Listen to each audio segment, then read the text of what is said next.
दूसरी बात, ममता जी का कहना कि वो विधानसभा भी नहीं जाएंगी। अब कैसे जाएंगी विधानसभा? मुझे तो समझ में नहीं आ रहा है वो क्या सोच के सोच रही थी कि विधानसभा जाएंगी।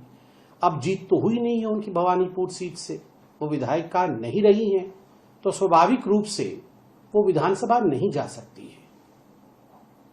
और उन्होंने ये भी कहा कि मैंने इंडी गठबंधन के सभी लोगों से बारी बारी बातचीत की, सभी लोगों ने मुझे भी फोन किया, मैंने भी इंडी गठबंधन के सभी लोगों से फोन पे बात की।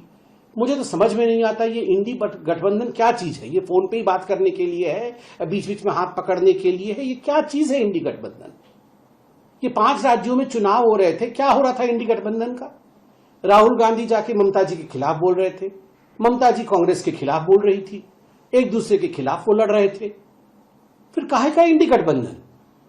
ये काहे का इंडी गठबंधन और किस चीज के गठबंधन को लेकर ये लड़ रहे हैं? लेफ्ट के खिलाफ तो कांग्रेस पार्टी लड़ रही थी केरल में, और अब वो बोल रहे हैं कि हम इंडी गठबंधन है।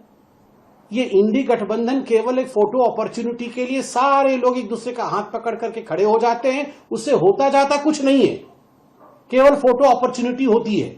मगर जनता इन सब विषयों से, इन सब भ्रामक विषयों को समझती है।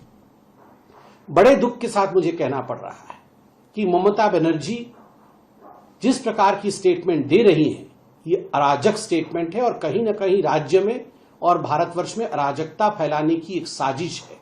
She should desist from giving such kind of irresponsible statement. This is democracy, and democracy in India should always be respected.